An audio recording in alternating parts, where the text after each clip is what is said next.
Since the first of time, before we even thought of time, our ancestors dreamed of wandering the universe.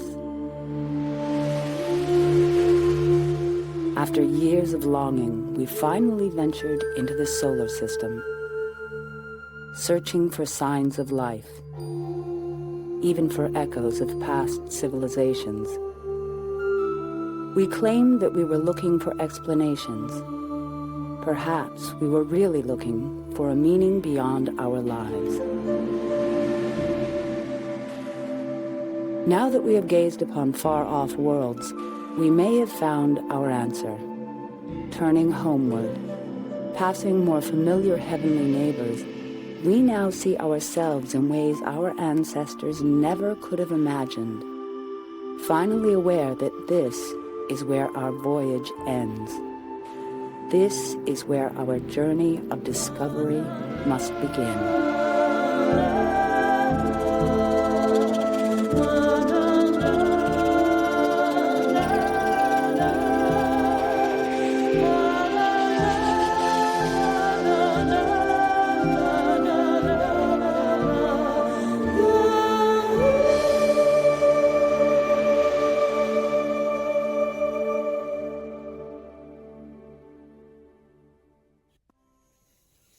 To enter the magical world of rivers is to experience their rhythm, their power, their extraordinary beauty.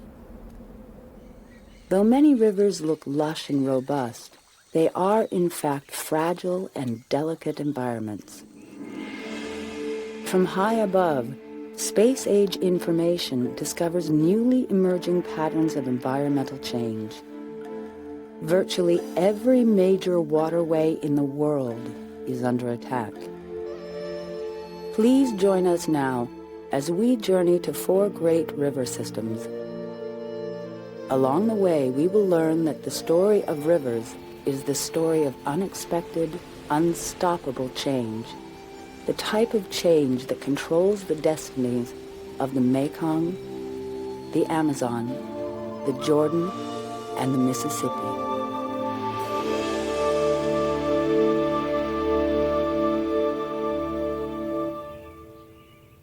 The tiny fishing village called Grafton, where the Illinois and Mississippi rivers meet, is still quiet, its day not yet begun. In many ways, Grafton is no different from waterfront towns all over the world. Its people are inescapably tied to a river. This is a town of many generations. Most of those born here have stayed here. Father Herkes is their spiritual leader, guiding them through the ups and downs of life along the river.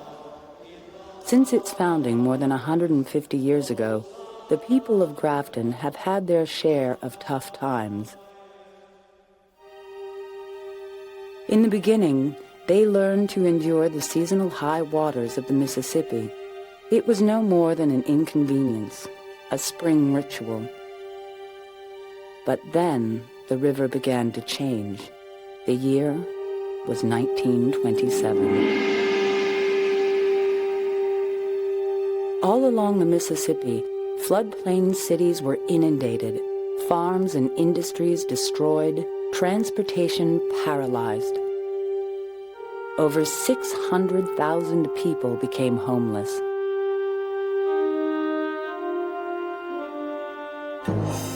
That's when the Army Corps of Engineers stepped in to control the river.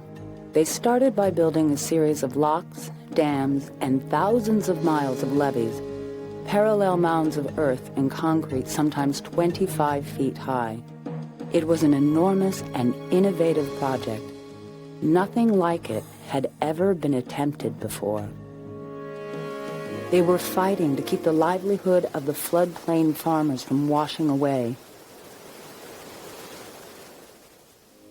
After pleading for help, the farmers could only wait and pray. Their destinies were tied to the most productive farmland in America.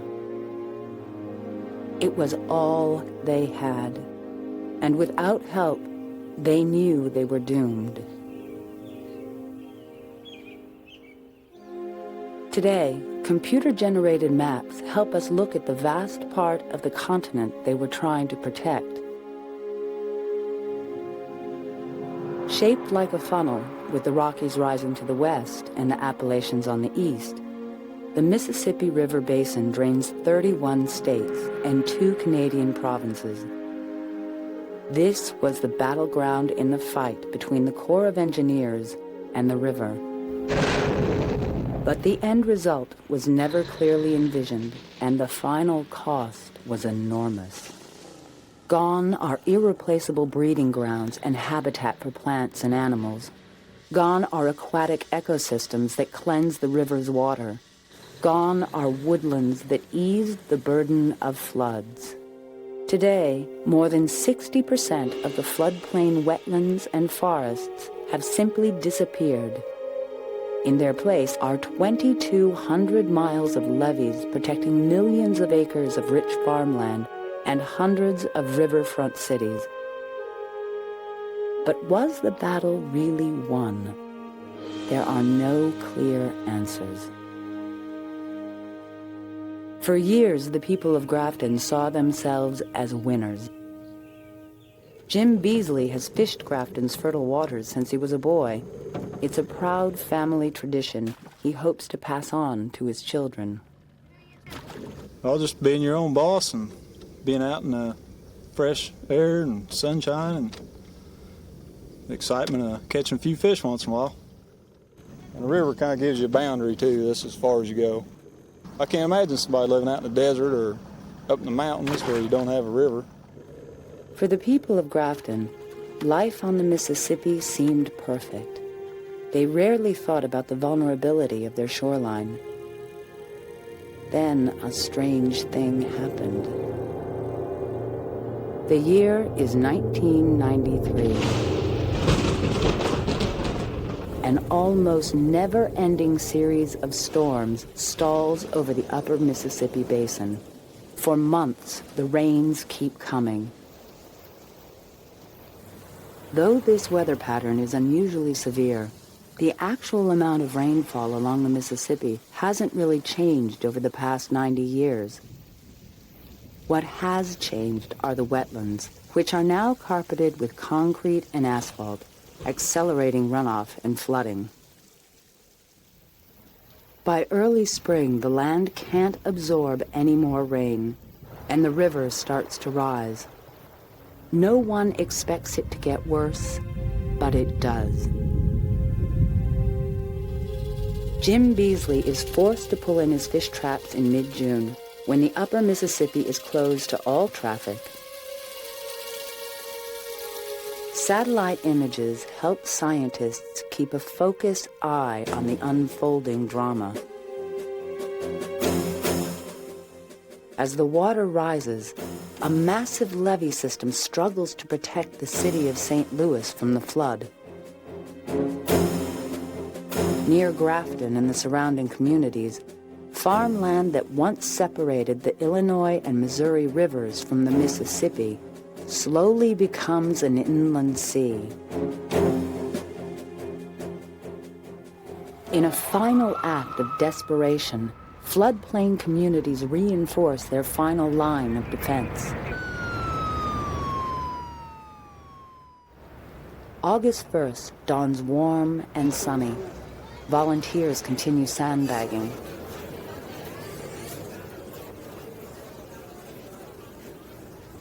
At 10:50 a.m., the river crests. Their hard work seems to have paid off. Then it happens. The Mississippi, fed by 100,000 surging streams and rivers, crashes through levee after levee. The long siege is over. The river wins.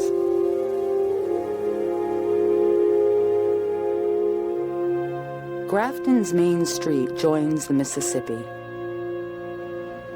In shock, the townspeople take to their boats and survey the damage. It's not just the house, it's the whole town, the people. It's devastating. Somebody pays the price. It may be upstream and it may be downstream and it may be both, but somebody will pay the price for the tampering. Even before the waters recede, communities all along the Mississippi begin to re-evaluate plans for future development. For others, it's too late. Inundated towns become reminders that nothing can stop a powerful river from trying to reclaim its rightful inheritance. This time, Grafton was lucky. When the Mississippi slowly returned to its banks, the town was still there. Every Sunday, Father Herkes tends to the spiritual needs of his parish. And Jim Beasley, armed with a new respect for the river's power, still hopes his sons will go into the family business.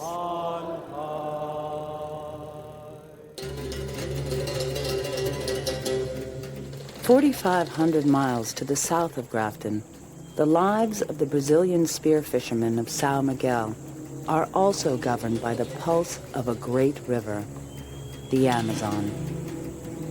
They are stalking the pirarucu, one of the largest freshwater fish in the world. Since daybreak, the fishermen's attempts have been futile. They continue the hunt because one fish is equal to a week's wages. But deep within their silent vigil, the men sense that something is wrong with the largest river system in the world.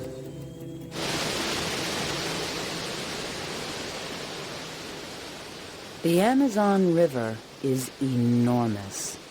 Fed by the melting snow of the Andes, 3 of its tributaries are larger than the Mississippi. The river discharges 1/6 of the world's flowing fresh water, and one day's release is enough to satisfy New York City's needs for 12 years. As it enters the flatlands of Brazil, the river carves a maze of uncharted channels through the world's largest rainforest.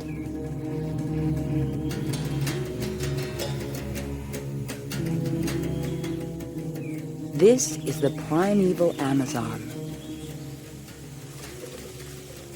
the dark interior feared by early Western explorers. Today, the indigenous people who once dominated these waters are experiencing a new darkness. Pushed aside by outsiders, they have almost disappeared. I think that's an interesting thing. This one piece will make 52 layers. Watch on mobile devices or the big screen. All for free. No subscription required.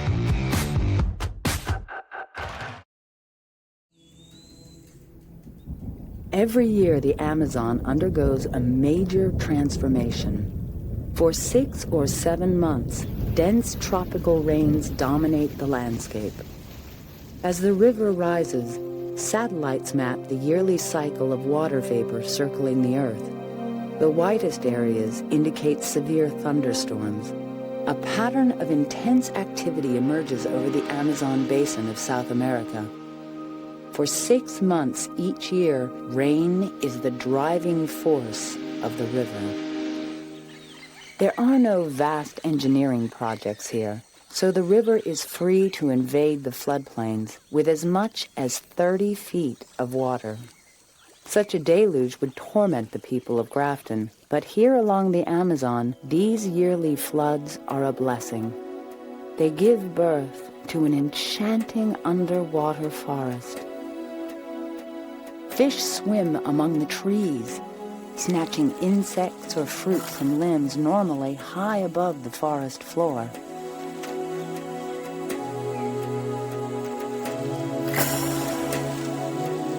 This rich, almost inexhaustible feeding ground is the primary reason the Amazon is home to over 3,000 species of fish, 3 times more than in all of North America. For centuries, The Indians who lived along these shores guarded the floodplain as a sacred source of food for their fish. Today, those who live here have forgotten that the fate of their fishery depends on the health of the flooded forest. For decades, these fragile lands have been plundered by ranchers and farmers, outsiders who covet the fertile soil of the floodplain. Matching the loss of Mississippi wetlands, less than 30% of the trees along the lower Amazon River floodplain remain standing. Satellite radar images show the devastating changes to what was once an unbroken green carpet of trees flanking the Amazon River. The pink color indicates deforestation and the loss of aquatic feeding grounds. The large red area indicates intense human activity. Located in the heart of the Amazon, Manaus is a metropolis of over 1 million people. Years ago, a thriving rubber industry made it one of the wealthiest cities in the world. Today, it is a free trade zone and the economic capital of Amazonia. Almost everything that comes in and out of the Amazon passes through these waters. We are right here in the fish market of Manaus. This is the interface of one of the major problems we have here in the Amazon that a lot of people don't know about. A lot of people around the world, when they talk about environmental problems in the Amazon region, they talk about deforestation, they talk about burnings, about mining, but no one hardly talks about the problem of fishing that we have in the Amazon. The fish arrive here at the port of Manaus in different sizes. Before we used to get very large fishes, and now we're getting very small fishes. This is a consequence of overfishing that we're having in this region. It is the mismanagement of the city's natural resources that has created severe economic pressure. Overcrowded shantytowns are breeding grounds for disease and crime, as poverty stalks those who once looked to the river for income. Along the waterfront, riverboats are swollen with people on the move. Most are in search of a better way of life. In villages all along the Amazon, there is debilitating tropical heat and an undercurrent of desperation. The decline in the fisheries has caused problems and pressures for almost everybody. Life is hard. Unemployment, a reluctant reality.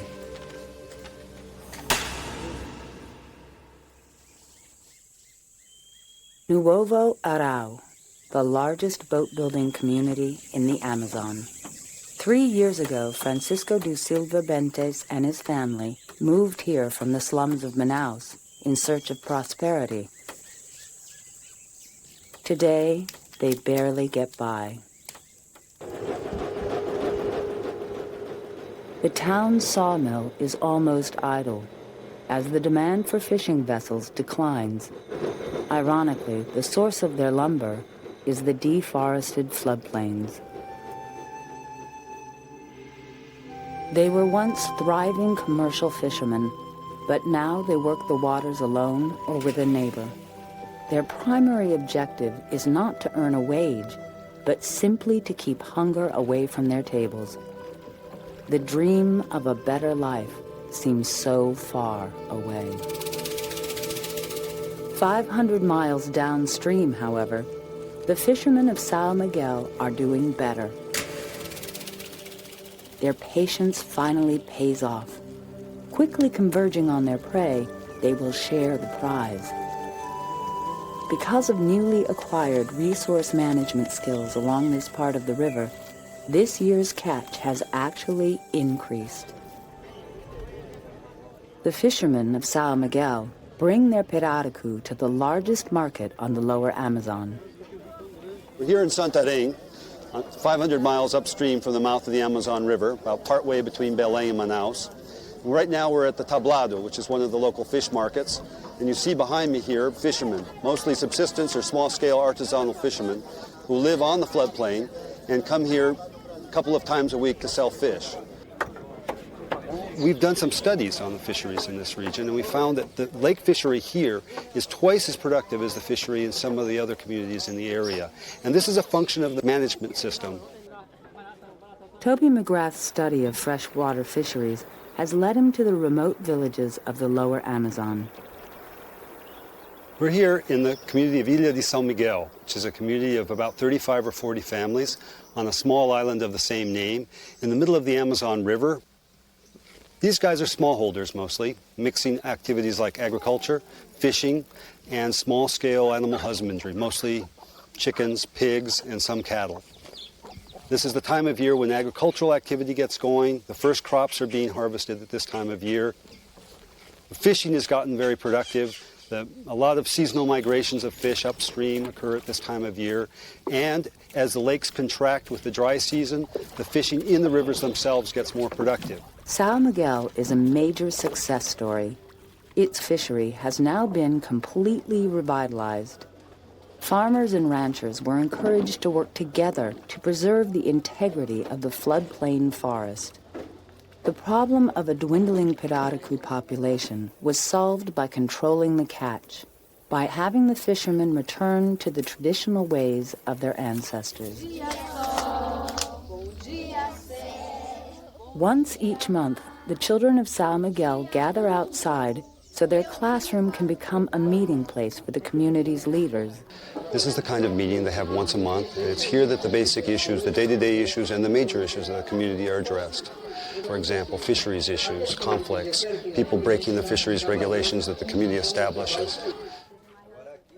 The issue of the destruction of the Amazon floodplain forests is hardly unique. It's happening all over the world. This poses the most fundamental question underlying the destinies of all rivers. What is the relationship of people to nature? What are the obligations of this relationship? The people of São Miguel have responded by taking control of their own destiny, by treating their land and water as a shared commons, and by balancing the needs of the farmers and the ranchers with the fragile feeding grounds of the floodplain forests. The community's success is echoed by the children of the village. Good morning, sun, they sing. Good morning, earth. Good morning, river.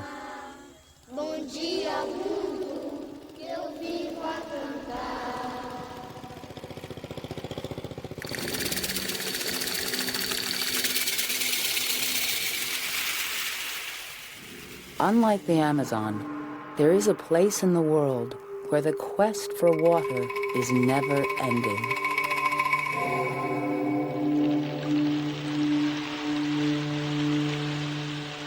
In this place, snow is an almost forgotten treasure. These are the 9,000-foot slopes of Israel's Mount Hermon, rising precipitously out of a barren wilderness. Enhanced satellite images give us a new way of looking at the Middle East, a new perspective on how the Earth works as a unified system. Mount Hermon is the source of the River Jordan. Soon joined by the streams of Lebanon and Syria, the river gathers volume.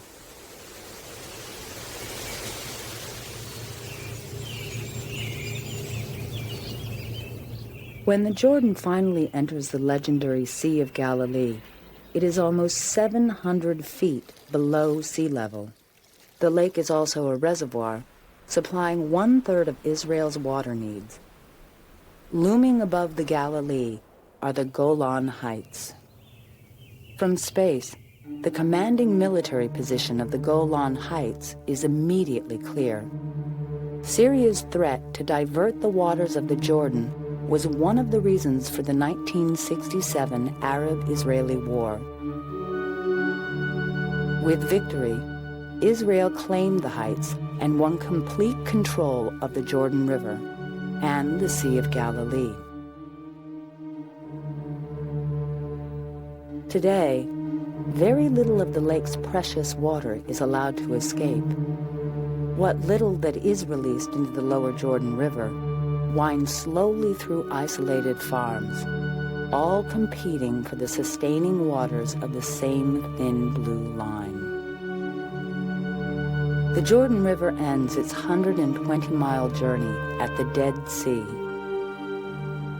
More than 1,300 feet below sea level, this is the lowest point on the Earth. 7 times saltier than the ocean. Very little lives within its waters. Compared to most of the world's rivers, the Jordan is insignificant. More water flows down the Amazon in an hour than flows down the Jordan in a year. But this river, marking the border between Israel and the Kingdom of Jordan, flows in a part of the world where the health of a river is influenced by politics as well as by the environment. Nowhere are the hardships of the Middle East more evident than along the Sea of Galilee on a kibbutz called Ein Gev. Not everybody has the opportunity to see his home from the top. I live in this place and I feel everything from within. Children, problems. And this kibbutz, my home really, was created by the conflict between the desert and the water, between the earthquake and the hope of the lake.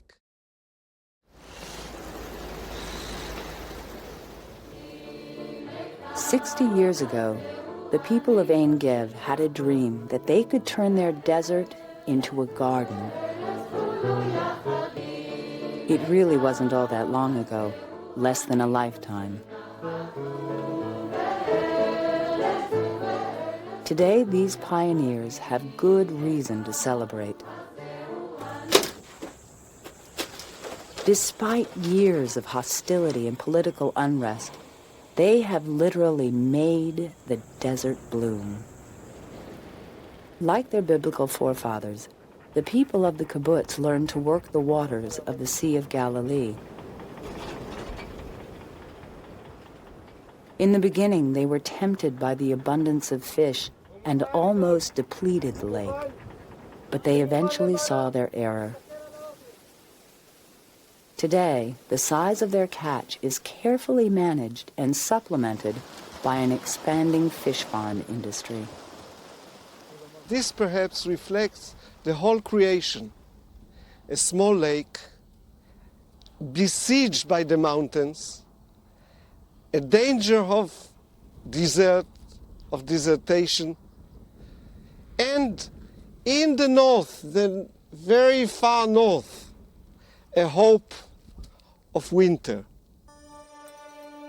Unfortunately, the people of Ein Gev can never change the geographic facts of their homeland. The desert covers almost 90% of the Middle East. This is the unforgiving wilderness of the Bible. It is also the home to the shrines of lost civilizations, ancient cities and forgotten kingdoms.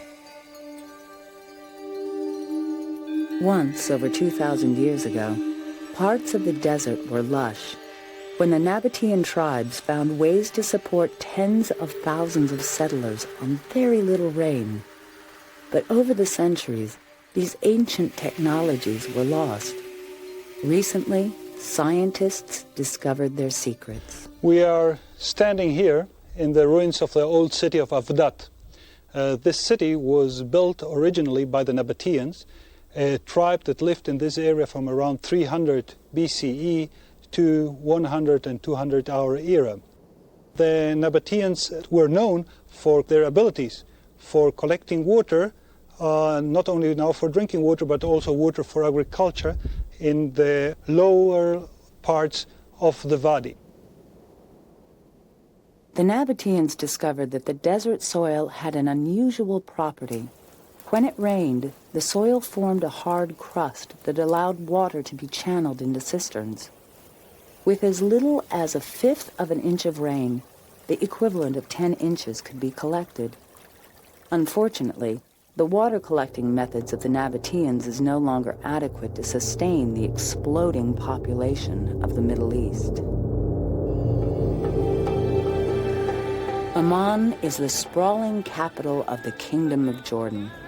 With a rich cultural history dating back 6,000 years, it is now a modern city of just over 1 million people. The vitality of the street life gives no hint that a growing population is consuming water at an alarming rate. But it is in Jordan's countryside that signs of a serious water crisis become apparent. Farmers desperately try to coax crops from the arid land. Deep wells are depleting much of the underground water supply, and what little remains is often undrinkable. 40 miles from these water-starved villages is the spiritual home of Western civilization, the city of Jerusalem. To enter the gates of the old city is to step back in time.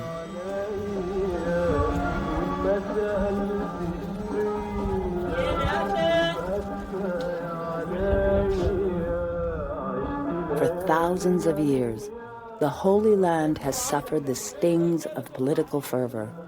Despite its problems, Jerusalem continues to beckon the faithful of 3 great religions. It's still a cradle of hope. If lasting peace is to come to the Middle East, those who decide its fate know that water must be a shared resource. Water, contrary to land, is undisciplined in political terms. The water moves in the stomach of the land from one place to another place without following borders, without following main divisions. Even the rains don't go through the customs. Now, unless politics will attune itself to the demands of nature, namely to use correctly the sources of water, to distribute it as it is needed, to keep the land fertile, our children will live in a desert, and the desert is the father of poverty and of want. Just a few miles from Jerusalem are the rocky slopes of the Jordan River's west bank. Occupied by Israel since the '67 war, it is home to 750,000 Palestinian refugees. Here, the quantity of water is so small that it creates not only a struggle between the water and the desert, but a struggle between people. For years, the West Bank has been a battlefield between Palestinians and Israeli soldiers. This is the ancient city of Jericho. Here, disputes over water are as old as its biblical walls. This is a city of 12,000 people, and now the expectations are so many Palestinian returnees will be coming back. A number of the ministries of the Palestinian Authority are here. So there are lots of restraints on the resources in the Jericho city. One of that, of course, is water, because Jericho is one of the few cities in the Palestinian territories where it depends on springs and on the underground water. In the past, it used to have access, of course, to the Jordan River, but after the '67 war, this access was denied totally.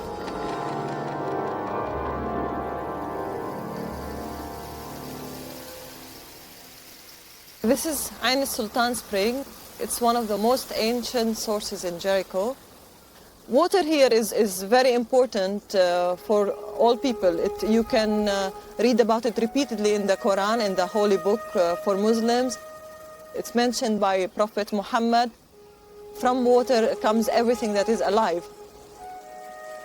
Like the early pioneers of the kibbutz Ein Gev, those who live in the Arab villages of the West Bank know that without water, there will simply be no economic development. Water is considered a common commodity for people. They feel a right to use it, and nobody is allowed to restrict their access to it. So people are willing to protect it with their own lives, actually. Though the Jordan River is little more than a creek compared to the Amazon or Mississippi, in a region so steeped in hostility and mistrust, equitable distribution of its waters may be the key to lasting peace.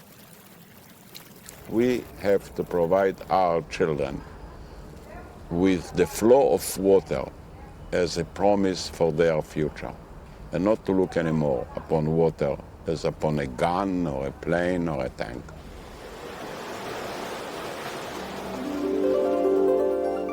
Unlike the Middle East, the guns along these shores have been silent for years. Deep in the heart of Vietnam's Mekong Delta, a flotilla of small boats cuts gracefully across the gentle current. It's a moment suspended in time, rich, delicate, almost perfect.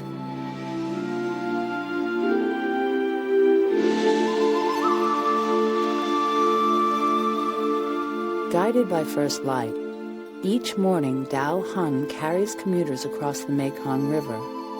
Like all rivers, the Mekong has many moods. Today's crossing goes smoothly. Han knows that the cloudless sky signals a break in the seasonal rains that have visited these lowlands since time began. Along the river's edge are artifacts of an ancient history shrouded in myth and legend. These are the sanctuaries of religious meditation.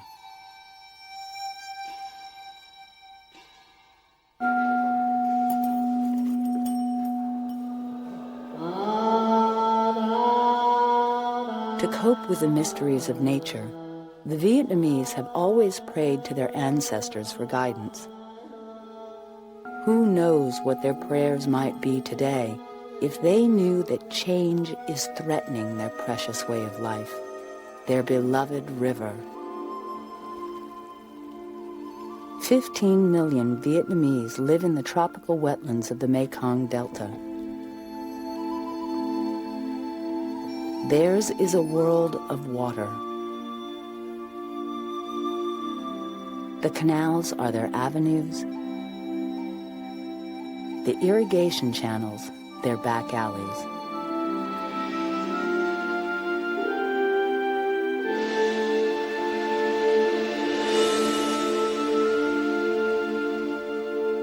Nourished by the snows of the Himalayas, the Mekong is among the least developed of Asia's great rivers.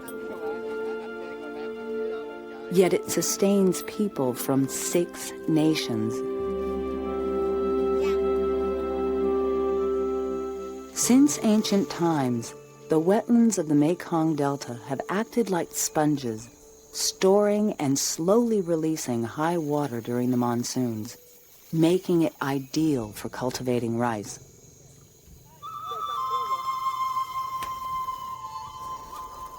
The river not only irrigates, it refreshes the land with rich alluvial soil. The work is hard, the days long and steamy.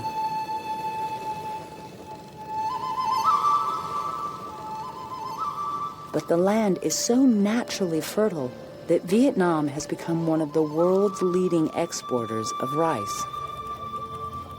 Clearly, the Delta is in the early stages of an economic boom, and Can Tho, the provincial capital, is bursting with new vitality.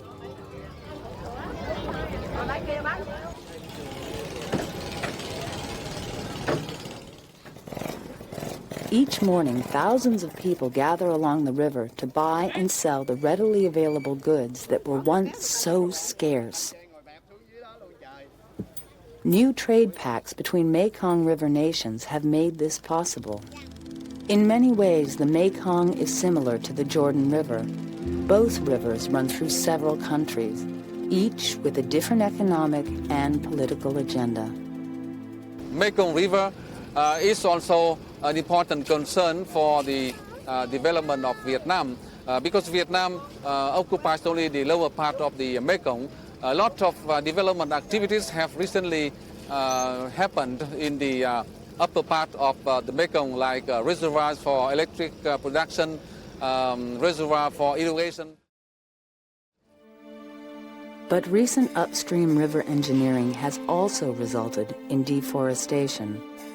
Like the Mississippi and the Amazon basins, the floodplains that helped regulate the ebb and flow of the Mekong are being cleared, making the annual monsoon floods more severe and life more difficult.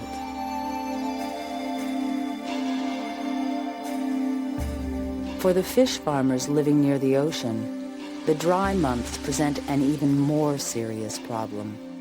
Upstream demands have reduced the river's flow, allowing salt water from the South China Sea to invade the land. Nguyen Van Dung recently filled his small fish pond with river water. When it's time to harvest his crop, he and his children drive the fish into gill nets. But the quality of the water is poor, its salt content too high.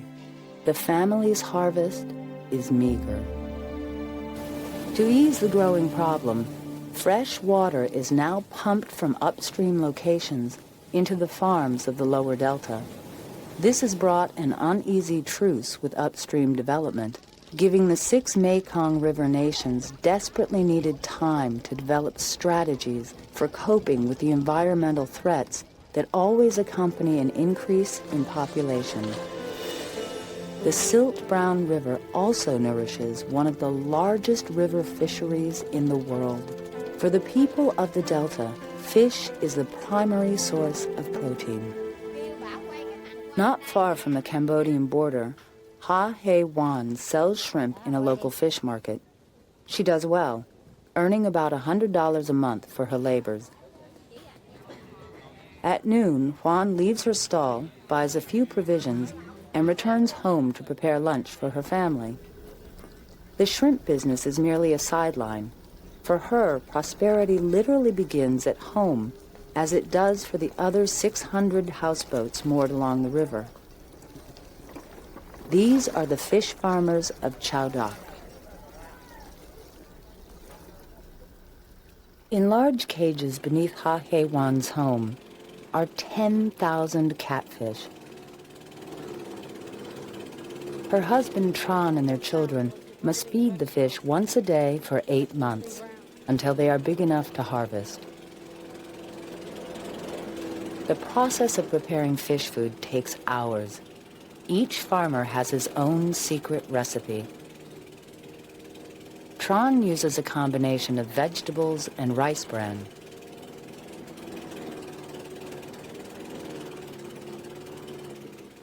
They cook the mixture for hours.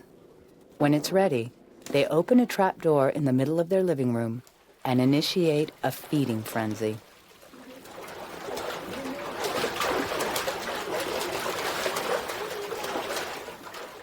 A few minutes later, the trapdoor is closed, and it's the family's turn to eat. A television set and VCR advertise their newly acquired wealth.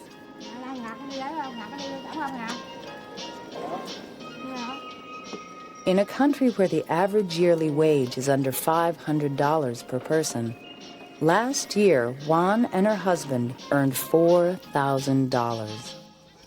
Ironically, prosperity has brought a series of environmental threats to the fish farmers of Chao Doc. Sewage systems struggle to keep pace with development. Runoff waters, tainted by fertilizers and pesticides, drain into the river. If these waters become polluted, a newly found prosperity could disappear. But for now, at least, the river is clean. Clearly, the Mekong has a major role to play in Vietnam's economic growth. But as with all great river systems, whenever there is a change, the lives of the people along its shores are also transformed. Here in Vietnam, it is still too early to determine whether their lives will be better or worse.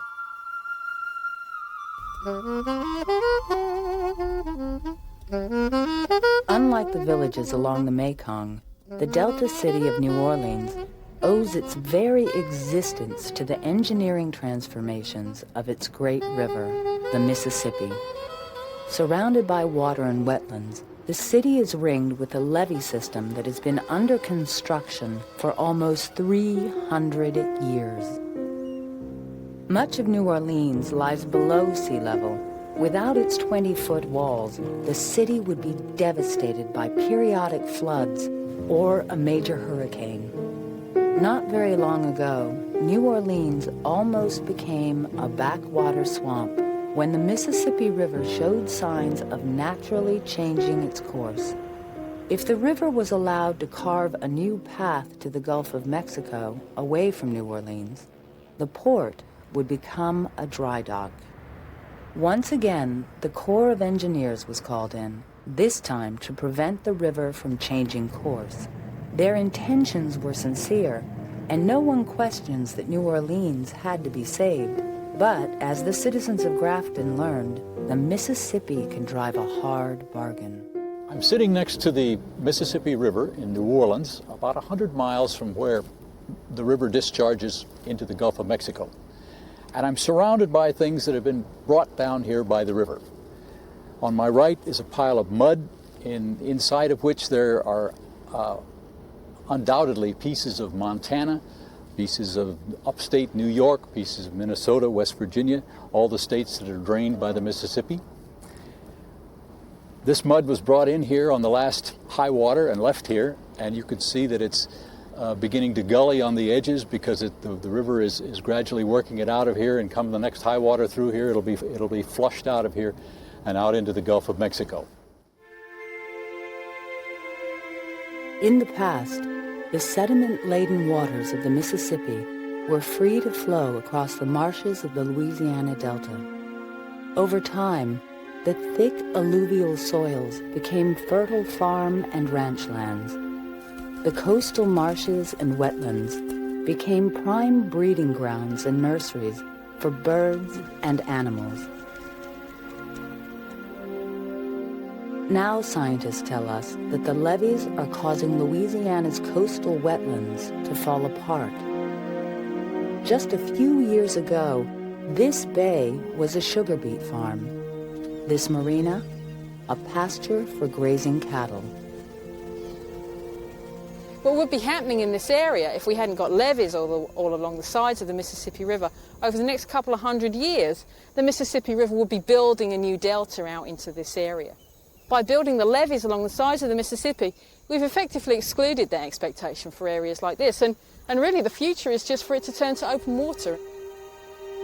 The loss of wetlands along the Mississippi Delta is devastating. Ancient cypress forests are dying because of saltwater intrusion. Dead oak trees are grim reminders of a once healthy coastline. So what we see now is salt marsh. Obviously these trees did not grow in the situation that we now see them. They didn't grow with their feet in the salt water.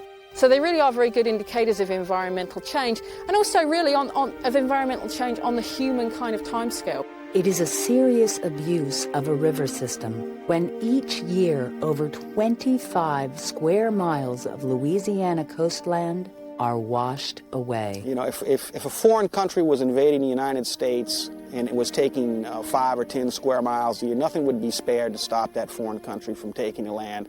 But when it's a process like the Gulf of Mexico taking it, people say that's natural. I disagree. I think that when the river's course was channelized, we quit dealing with a natural system. What we didn't take into account was the damaging impacts of what we were doing to the river. This land is not being allowed to go to full fruition and maturity, and it's dying due to the interference of man. Louisiana is also home to a vibrant Cajun culture. Cajuns came down from Canada over 250 years ago in search of religious freedom. They also discovered a way of life tied to a great river. From the very beginning, the Cajuns earned their living working the coastal waters of the Delta. Tommy Plaisance is a commercial shrimper. He owns his own boat and treasures his independent way of life. But the marine spawning grounds are disappearing as the nutrient-rich Mississippi waters are channeled away from the fishing grounds.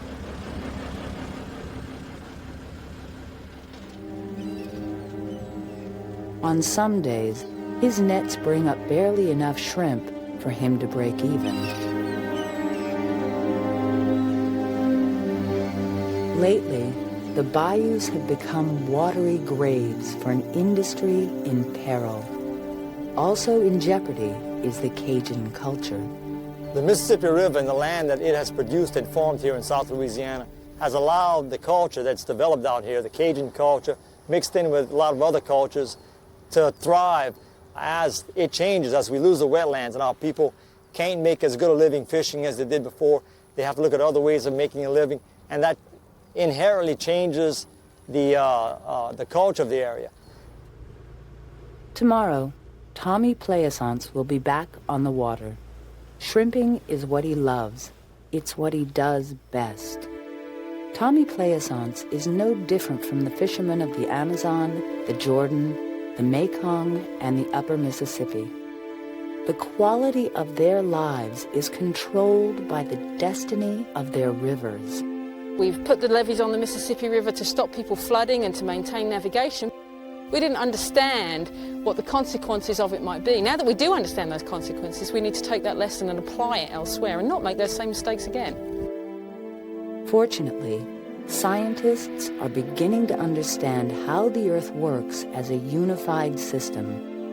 And world leaders are beginning to realize that environmental problems are blind to political boundaries.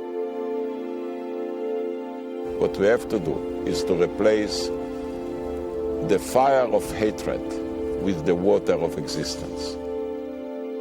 Though the challenge of balancing economic growth with the health of a river can be a difficult struggle, no one questions that the time has come to strike a balance between what we want and what nature can provide. I believe we do have the technology. It's more a question of political will and finances and turf battles at the federal and state level that prevent effective restoration and preservation of what we do have here, the natural system. Despite all the change, the extraordinary thing about rivers is that they remain the heart, the soul, the cradle of civilization. They help feed nations. They nourish the world. And the people who work the rivers, who draw from their bounty, they are anchored to their rivers by common ties. Ties that are renewed by the birth of each new generation, bringing new ideas, new attitudes, new hope.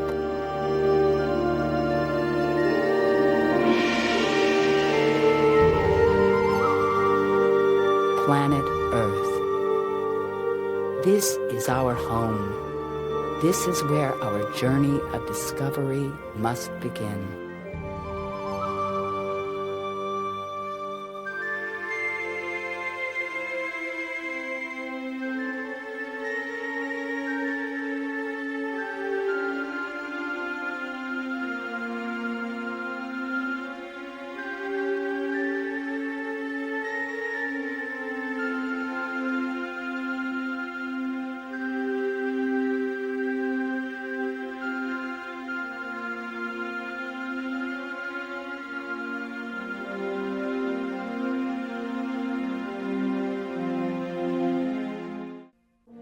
Major funding for Journey to Planet Earth was provided by the National Aeronautics and Space Administration, NASA's Earth Sciences Enterprise, dedicated to understanding the total Earth system and the effects of natural and human-induced changes on the global environment. The W.K. Kellogg Foundation, as part of its continuing work to build a more sustainable food system. The Arthur Vining Davis Foundations, Continental Airlines in 38 countries worldwide, the World Bank. Additional funding was provided by the Rockefeller Foundation, American Honda Foundation, and the U.S. Department of Agriculture Sustainable Agriculture and Research Program.